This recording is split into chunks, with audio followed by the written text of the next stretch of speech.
On this episode of Team Building Saves the World.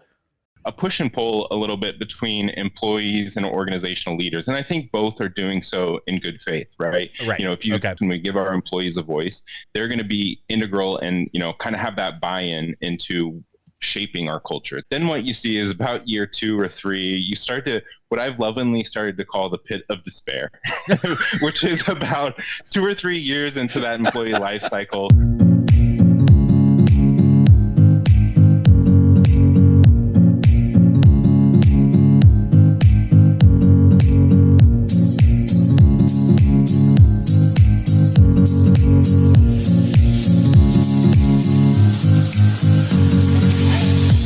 Team, it's me, your old friend Rich Rinnensland, host of Team Building Saves the World, the show where I speak to thought leaders from around the world, discussing variable strategies and tools to help you and your team build a better work environment. And today, hey, can you hear me? Because we're discussing employee listening strategies with organizational psychologist and lead workplace researcher Shane McFeely. But first, I need to share some love with my supporters at Team Bonding. If your team is ready to experience teamwork through the power of play, then visit teambonding.com to learn more. Now, team, join me in welcoming my guest from Quantum Workplace. It's Shane McFeely. Shane! Hello, sir! How are we doing? And the crowd goes wild. Yes, sir, yes. 1,000 people applauding from under my desk just for you. How you feeling today, friend? Sounds uncomfortable. I'm doing great. It's a spacious desk. They're fine. That's great. So, Shane, let's start off like I usually do. Let's tell my team out there all about yourself, where you got started, and what exactly an organizational psychologist is. No, that's great. So yeah, I'm an industrial organizational psychologist by training and kind of formal education. And now I'm the lead researcher at Quantum Workplace. But really, an industrial organizational psychologist really just takes research methods and statistics and applies them to the workplace. So really the goal of an organizational psychologist is to identify what are the evidence-based practices that really helps with workplace management? What are the ways in which we can really engage our employees and make sure that we have high performance throughout our organization. So really the organizational psychologists, they're going to be the person who's, building selection instruments. They're the ones that are going to be identifying what's the right survey to ask employees, when we talk about this thing of employee listening. And then they're also going to be the ones that kind of look at that data, integrate it with other data that they have throughout that organization, kind of look at the quantitative as well as the qualitative kind of understanding, putting their fingers on the pulse of what's happening in that organization. So that's kind of the gist of what an organizational psychologist does. And how long has this been going on? Because for the longest time, as I tell everybody who comes on the show, I'm an actor and a director and a writer. I'm an artist, which means that I have had jobs that pay for my career. And for the longest time when I was in the workplace, in an office space, what have you, in that model, no one ever seemed to care. So how long has the strategy of actually, because when we talk about, of course, employee listening strategies, we talk about actually methods of listening to the employees, not making sure the employees are listening to us, which is what a lot of managers wish would just be the only issue. Just do that. Just listen to me, and I don't need to worry about your feedback. No, exactly. Organizational psychology has really been around for decades, So, okay. And I think originally it started as a more academic kind of exercise, but now we're starting to see this sort of push towards being both academic, having the scholarly articles and kind of the research behind it, but also applying that research to practitioners in the field. So, there's organizational psychologists that are integrated in many HR teams across, organizations both small and large. So it's kind of an HR professional with some of that scientific mindset that's going to, and kind of that rigor that's going to really make sure that we can kind of identify what is the signal here from the noise and hopefully, coach our leaders and our managers about what to do next.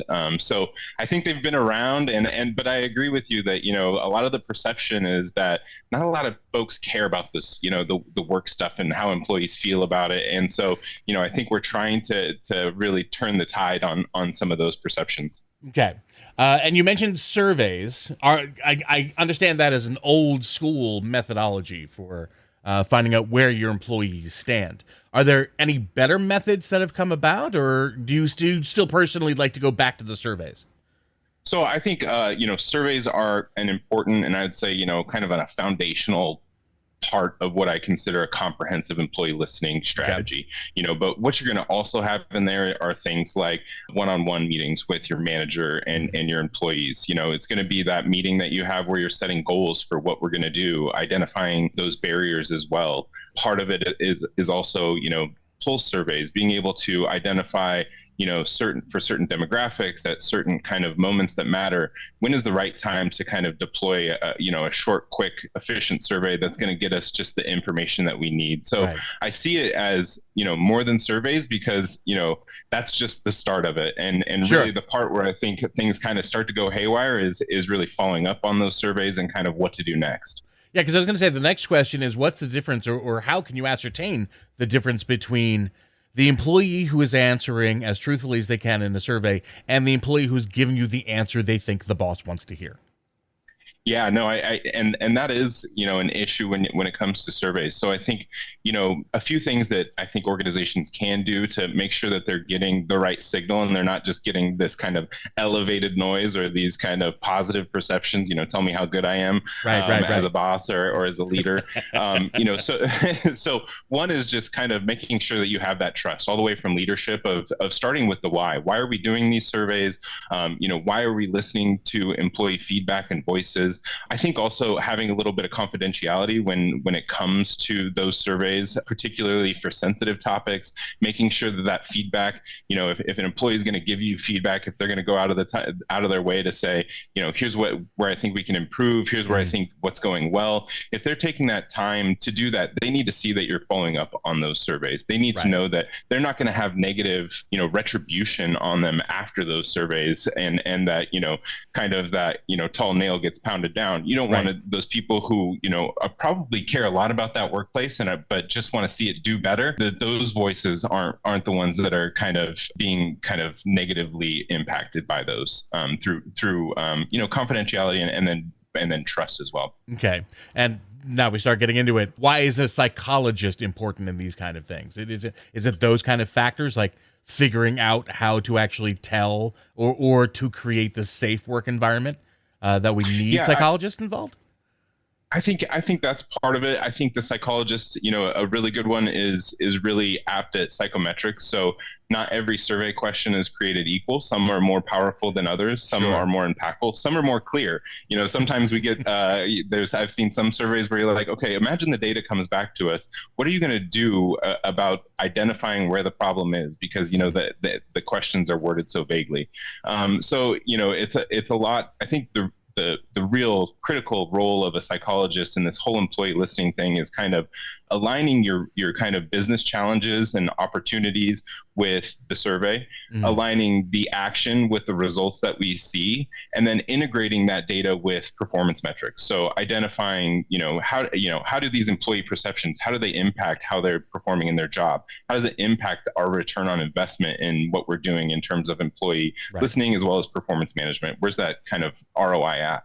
Is this something you still do with clients yourself? You still go out to a workplace or reach out to a workplace and give them these surveys and so forth to work with? So that's kind of the purview of the people on my team. Okay. Myself anymore, I'm really doing kind of more research where I'm listening to kind of all employees, not for a particular customer. That's kind of the work that I came from, is consulting and doing a lot of advanced analytics work with consultants where I'm taking their data and I'm in the trenches with their Excel documents and I'm trying to make sense out of, their KPIs, their key performance indicators, and kind of understanding what are the things that they care about most. So, but now I would say, one of the best things at Quantum is we have the best places to work contest. We're kind of the operators of that. So that gives us over 800,000 different voices that we get to listen to across, 8,000 some companies who are telling us about, what is their culture like? What is their engagement levels? How do they feel about their managers and their team? So, today I would say I'm looking more at kind of engagement trends, and I'm looking at, what is the evidence-based way to do things like employee feedback and employee recognition, and some of those kinds of things. I don't want to get you in trouble, so I'm not going to ask you where the best place to work actually is. But let's talk about what that place looks like. So what is that? What is the best shop that somebody needs to go looking for, especially if they're looking for a new job?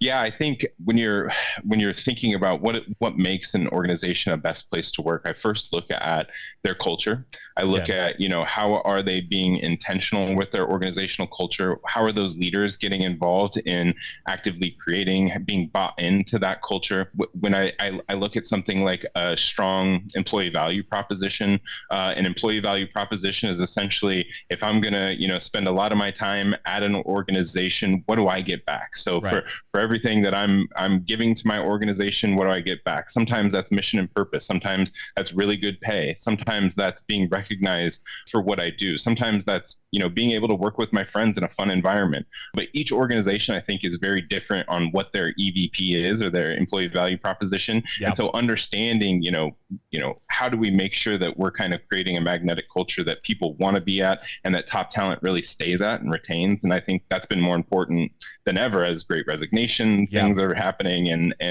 we're still in this era where people are competing for talent.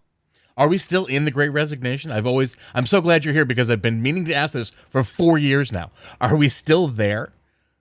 So, I would say that, as we saw in 2021 and 2022, Right. we're not still at those levels where where we're still seeing, we were seeing people quit about 4 million a month.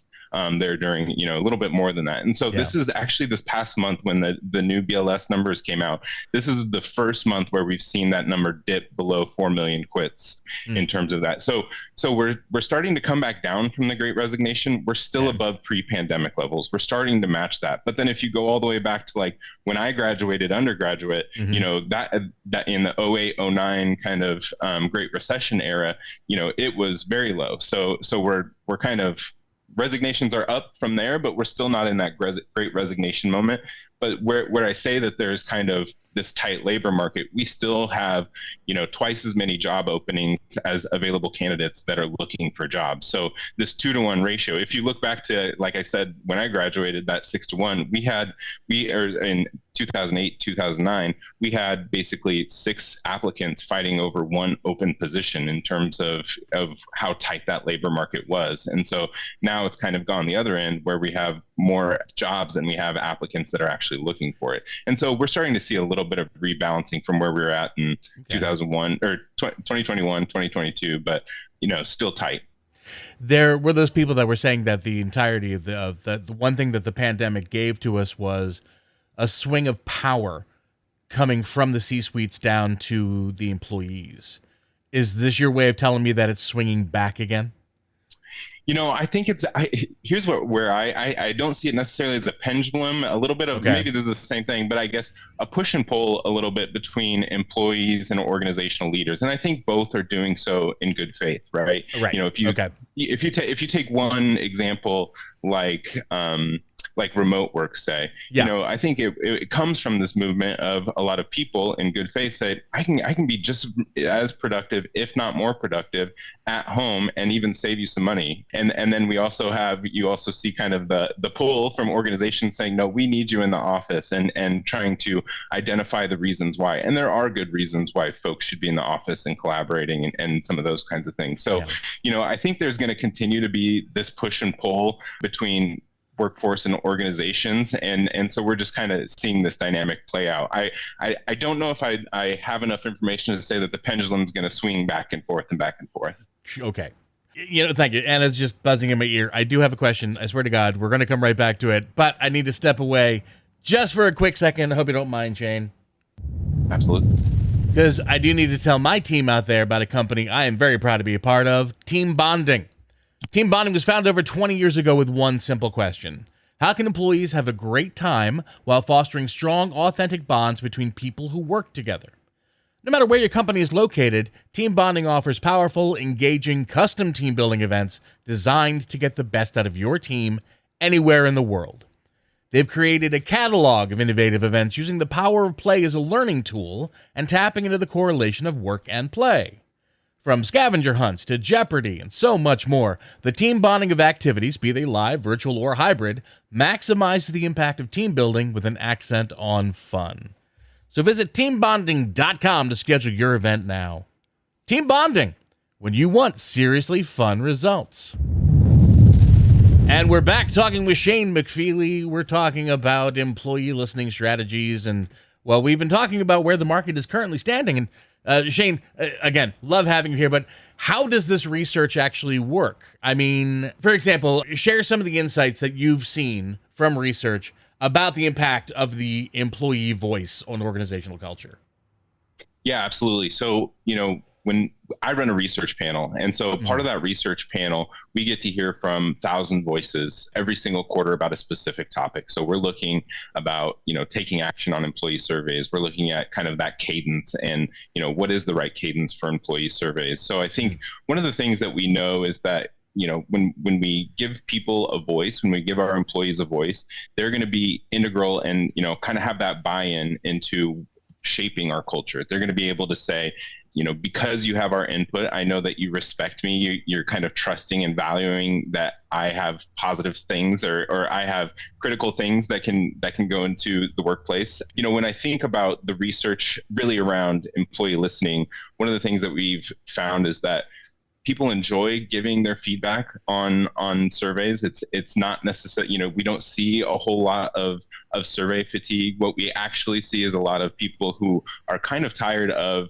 giving that feedback and it not being properly followed up on. We call it loafing, the lack of action fatigue. So Nice. That lack of action that those managers or leaders are having, that's the reason why we start to see fatigue when it comes to the listening process. I've told you 3 times that this is the challenge with my particular team and I'm not given the resources, or I've told you that our technology is, outdated from 2001 and I still need that update, and unless that's being acted up upon, I think people kind of get tired of that quite a bit. And so that would, when it comes to strictly employee listening, that is probably some of the biggest research findings that we've had. Those that do it best, I think are really listening, every quarter to in some sort of way. I'm not saying you send out a survey every quarter, but Right. You're at least having one-on-one meetings. You're at least having, maybe a pulse survey about a training you did. Maybe it's your annual employee engagement survey, those sorts of things. So kind of continuously keeping a pulse on what employees are doing is what is most effective. Well, has your research shown any changes that are actually taking place due to employee listening? Absolutely. So, I think particularly on the research level, we see it. We see that there's, I think it's 43% of employees have said that they've noticed a positive change after their employee survey and due to their employee survey. So, that's kind of one positive thing. We also know that, I think it was about 2 and 3, somewhere in the neighborhood of 66%. We're saying that, my manager is really effectively reviewing these results. We're having good conversations about our results. We're trying to action plan as much as we can. Right. And that's what's really helping for kind of the effectiveness of those employee surveys. If you go through that kind of post-survey process in kind of a strategic way, you start to see that employees think that those surveys are more effective, and you're going to see that data is kind of, as you said, it's more realistic. It's more, you're getting more signal than you're getting noise. Yeah. Going back a bit, because you were talking about that there's a 2-to-1 openings in, people coming out of college ready to begin work, whereas jobs that they have to offer, how come they're not being filled? What about onboarding when it comes to this kind of research? Yeah, absolutely. What are we finding there? Those early perceptions of those employees are very important. We talk about being realistic of, is your culture when you come into your organization, is it reflective of what you're sold during the recruiting and kind of an application phase and kind of going through that process? Does it match with what you experience once you get into that organization? And what we see is kind of a more high level trend is we start to see early in an employee's tenure, you start to see this kind of honeymoon period where everything's great. I'm getting to know my team. I'm getting to know my job. Oh gosh, I can't wait till I can, really get my feet wet and get in there and work on my job. Then what you see is about year 2 or 3, you start to, what I've lovingly started to call the pit of despair, which is about 2 or 3 years into that employee life cycle where things aren't looking so rosy anymore. You might have had issues with your manager. You might have not been successful in a role. You might have gotten a negative performance review. You maybe aren't getting along with your team, and each one of those kinds of things could really diminish that employee engagement. So we start to see where that, and that's where really one of those inflection points where we start to see resignations start to skyrocket as well. So when we talk about the Great Resignation, I don't think it was the people that were just coming into the office. It was those that had been there, had been able to, and were suddenly at the point where they thought they culture. could go get something new, something better. Exactly. They knew what was out there. And I think we're with the move towards pay transparency as well, which is another dynamic that's been kind of growing in the past few years. We're starting to see where people know what the market looks like out there. They know what other jobs are out there for them. They know if their skill sets are in high demand right now, or what skills they need to kind of develop to get into high demand. So, all those things I think are part of employee listening. It's part of how you can kind of uncover where you might have risks within your organization. So just keeping an eye on some of those dynamics is important for leaders. Those sound like huge challenges, especially new ones that are coming in. What other kind of challenges are these organizations facing? Right now, we're seeing a lot of organizations talk about change. So change management, the study that I'm doing right now is specifically to understand the dynamics of change. I really feel like change management is kind of a word that is maybe outdated a bit, because you're not really managing change. And this idea that that change has a start point and an end point, and we're just going to manage that part, I think is maybe a false kind of premise. I think what we're seeing in terms of change is this idea that we've been maybe stagnant, or our organization isn't being as productive as we would like it to be. And so we're trying to look for new ways to do that.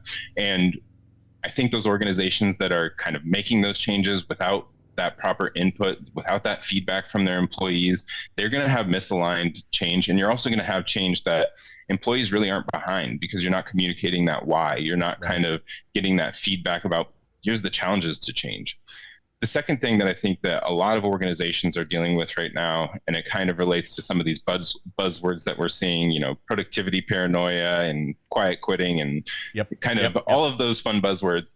But I think it really relates to, burnout, wellness, well-being. And so I think what we've seen, a lot of our customers have been listening to employees, deploying things like wellness and well-being surveys, pulse surveys, to kind of understand, what resources do you need? What are some things within our work environment or our scheduling that we can be doing to really relieve some of that burnout? What are some creative ways that we can be more efficient with our time?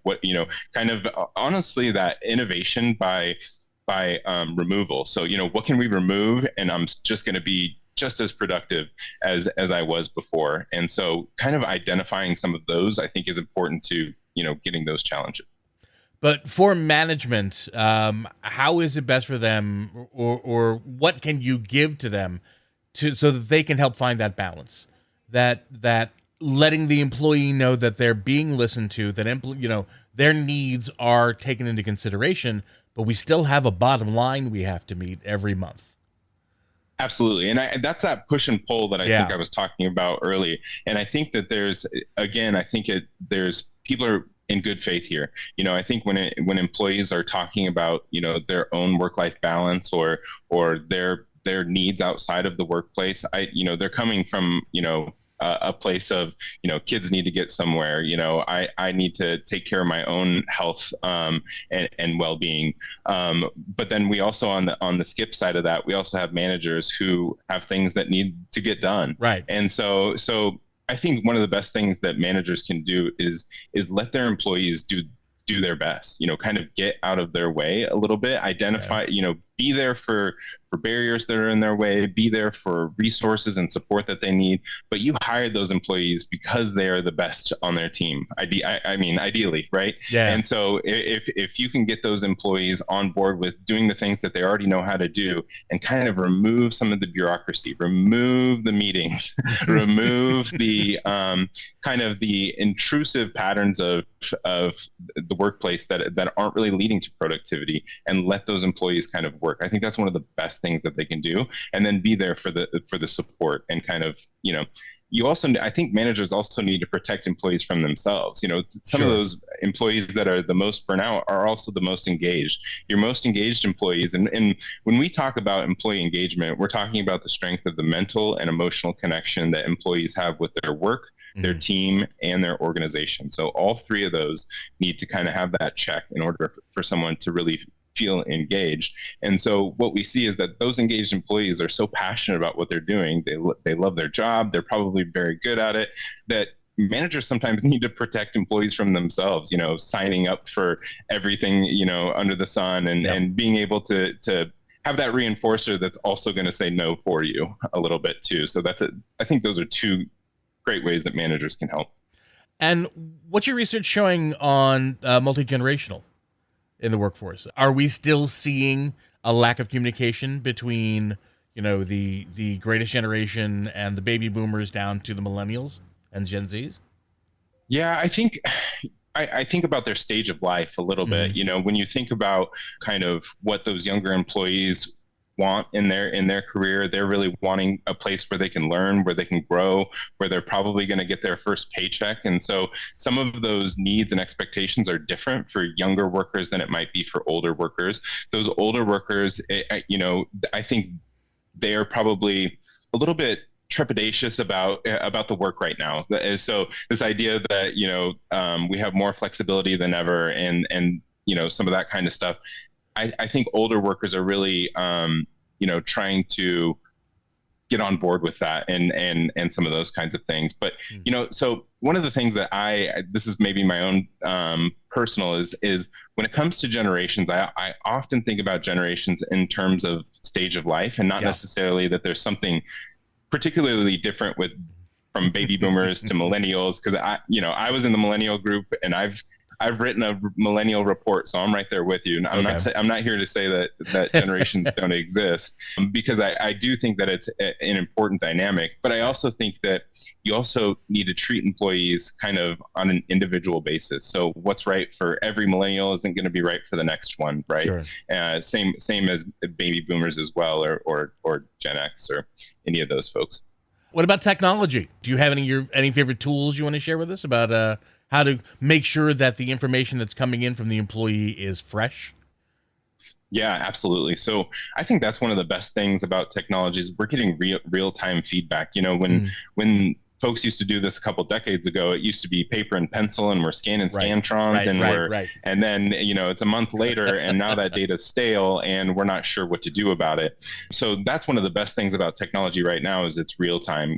We can close a survey and we have immediate insights right away. And so one of the things that I think is, if you're looking at any platform, it needs to have some of those advanced analytics already there waiting for you. What is the top headline that I need to be reading about this survey result?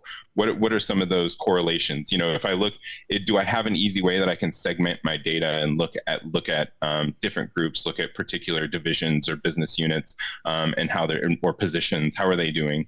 So I think that's one thing that technology's helped. I also think that technology's helped a lot, especially more recently, with looking through employee surveys. So, anybody who's done employee surveys knows that employee comments is probably one of the richest places where you can identify data. Now, the thing about that is if you have thousands and thousands of comments, it's just so tedious to go through.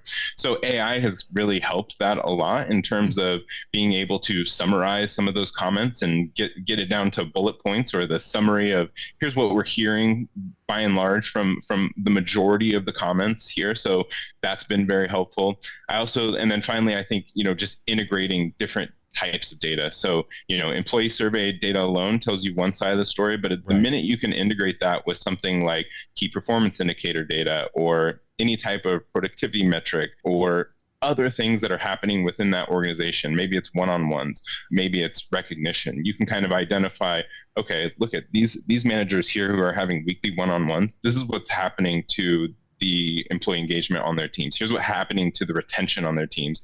Here's how their performance has also increased. Some of those kinds of insights, and it allows you to kind of share those best practices. So when managers see that, okay, I'm not just doing one-on-ones just to make sure that, Rich is doing what he's supposed to do. Right. I'm having this one-on-one so that, he can be more productive, and that, he's going to be more engaged on it. I think one of the most interesting findings from our research is the fact that 1 in 3 employees say that they would prefer monthly or more often one-on-one meetings with their manager. That to me was mind-blowing, because I felt like a lot of employees were like, get out of my way, I can do this. But you can kind of see where they're actually wanting that guidance. They're wanting a coach. They're wanting someone who's going to be able to say, here's the strategies that have worked, or make connections to other parts of the organizations where you can kind of get some help, or kind of learn some lessons from other business units throughout the organization. So, I think that was pretty telling to me about how much feedback employees want to give, but also get about their own work. You mentioned the comments that you're getting from these employees. Where are you taking these comments from? Are they part of the surveys, or is this just things that are being brought up in meetings? I mean, where exactly you get this information from? Yeah, so through employee survey. So when we put out a survey, we always like to do a combination of kind of those regular survey items that are, it would take a lot to get me to leave. We call those Likert style items. You can strongly agree or strongly disagree with whatever they're saying. But I think, some of the ways in which and that's really good for quantitative data, right? Because we can look at correlations. How much does each one of those items, how much do they drive engagement? And that allows you to know, okay, where do I focus? I'm not going to focus on these things that don't impact engagement or performance. I'm going to just focus on these items that really impact performance. But at the end of those surveys, what we do is we have a whole list of open-ended comments. So things like, we kind of have these standards that we call start, stop, continue. So it's, what are some things that this organization should start doing? What is this organization should stop doing? What are some things that we should continue doing? And some of those will really get to what to go do next. And so when you can take kind of on an aggregate thousands of those start, stop, continue responses, and you can say, okay, 60% of our company says we should start employee resource groups, or we should stop our annual performance reviews, or we should whatever. We should stop rank filing our entire workforce, those kinds of things. Okay. And let's look to the future. You've seen where we've been when it's come to this kind of research. You see where we are now. What are you hoping for the future? I think really when I look at the future of employee listening, I think it's going to be more focused on business challenges. So, I think when we can focus on and kind of study something that we're really trying to focus on, maybe it's innovation, maybe it's being more efficient, maybe it's being more creative, or having better technology or something like that, starting with that business problem and then aligning your survey to what you're trying to accomplish is going to be one of the things that I think really happens more often in the future, primarily because of technology makes it so easy for us to send out a pulse survey. Now, the other side of that coin is it makes it so easy to send out a survey that sometimes people just get a million surveys. Some of our competitors and some probably well-meaning organizations are starting to send pulse surveys every single day. One question that they're pulsing every single day or every week, and that's just too much. I mean, that's going to lead to its own burnout. Absolutely. That and it's just not realistic to say that I can follow up on that data or that we're doing something about that trend over time. It's kind of collecting data for data's sake, which is really easy right now. And so, just because you have the data doesn't make it valuable data. And so being able to kind of identify when is that time that is what is that right cadence for us, and what are those kind of moments that matter that we can really kind of have those listening posts and make sure that we're getting the right information that we need that's actionable.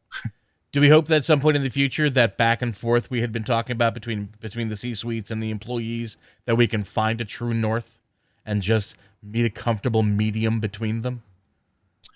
I think so. I think I see it as a collaborative push and pull still. I still see it as, folks who have different goals, both for their career, for the organization, for their business unit, and them having that good conversation about what is the right strategic direction. I think ultimately it's up to the leader to point to that North Star, but it's also to that employee to kind of help leaders know, okay, here are the challenges for us to get there. Here are the real world technology implications for us to get there. Some of those kinds of things. So I think it'll continue to be this push and pull.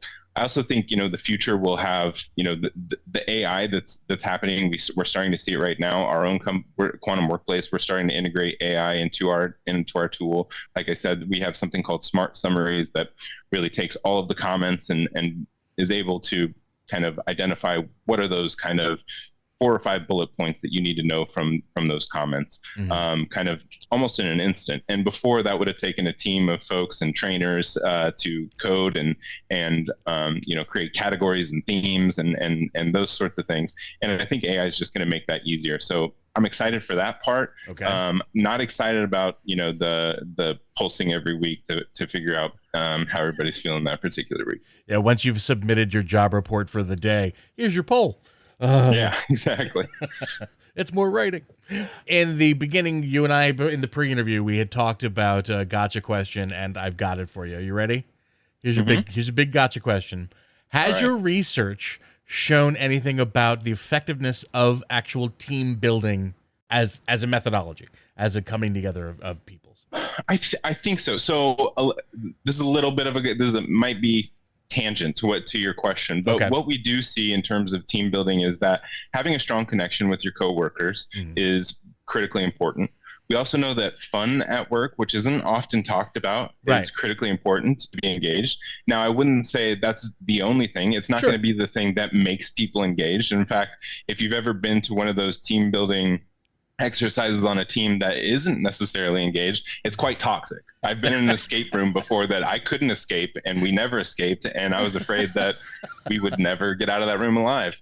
So I think that there's certain aspects to having that team already kind of feeling cohesive, feeling like everyone belongs there, feeling like we can collaborate well is important before you even get there.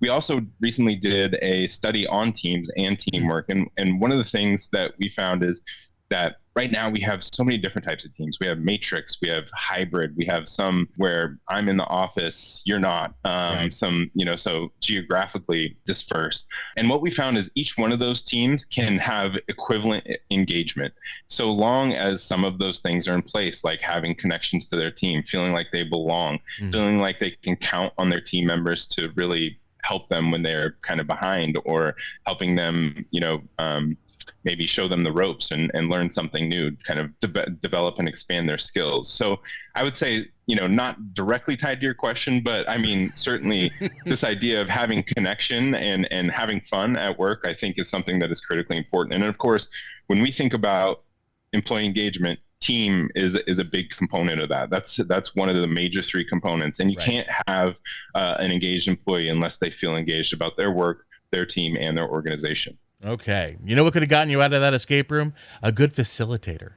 That's all I'm going to say. All right. That's what I need. That's what we needed. And maybe a counselor too. Right. Shane McFeely, thank you so much for coming on. Team, please give him a big round of applause. Thank you so much, Rich. Thank you. Can you tell my team out there where they can find more about you and about this really important topic? Yeah, absolutely. So LinkedIn, Shane McFeely, or quantumworkplace.com. We have lots of blogs, and you can find a lot of my research on there, and just identifying where our reports are. We have the trends in employee engagement, as well as my quarterly reports that go out as well. Fantastic. Thank you so much, Shane. And I had a lot of fun being here today. Hope you did too. Good. Absolutely. Because it's time to have... And thank you to the folks at Team Bonding. I appreciate it. Oh, thank you, man. I'll let them know. But you may not want to thank them after this. It's time for my speed round. Boy. Speed round.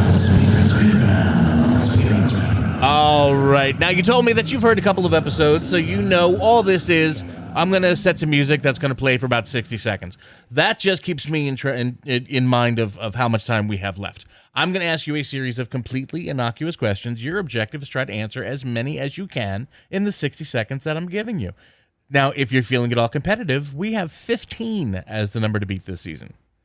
So it's a lot of questions, but we're a team. That is a lot. I think we can do it. You think you got it? All righty. All right, pal. I'll try my best. As soon as you hear the music start, I'm going to ask the first question. Away we go. What's your name? Shane. How many kids do you have? One on the way. Cool, congratulations. How many pets? One, named Biscuit. And if you could ask Biscuit any question and get an answer, what would that question be? What does she want to be when she grows up? Nice. What did you want to be when you were a kid? I have been always fascinated about the workplace, so I have been in a million different roles, so I love my job right now. What's the worst thing you ever did as a child? Ooh, I threw a smoke bomb in a car. If you could be anywhere in the world right now, where would you like to be? Denmark. Name your favorite Disney movie. Mulan. What is your life most like? Drama, comedy, romantic comedy, action film, or science fiction? Comedy. If you were guaranteed to be successful in a different position or profession, what would it be? Engineering. And oh, buddy, you know what? I feel that was mostly me. I'm so sorry. We got 10 though. That's a huge number. 10. Good luck. Good job. Yeah. See, they're still excited for you. Yeah.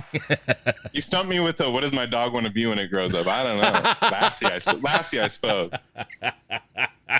I love it. Shane, thanks again, my friend. And thank you, my team. That's it. It's time to wrap up yet another episode of Team Building Saves the World. If you've enjoyed this episode, whether you're new to the podcast or an old fan of the show, please be sure to share it with everyone you know, whether they're your coworker, your friend, a family member. It helps us to share all this vital information. You can find out all about us, including past episodes, at teambonding.com/podcast. You can also find us wherever you find your favorite podcasts. Google Podcasts, Apple Podcasts, Spotify, wherever you go, we're going to be there. And don't forget to look for all of us on the social medias at Team Bond Podcast. Leave me a message. Tell me whether you like the show or if you have an idea for a future episode you want to hear. We want to hear from you. So before we say our farewells for this episode of Team Building Saves the World, please, my friends, never forget, if you are within the sound of my voice, you're on my team now, and I am forever going to be on yours. So long, team. I'll see you next time.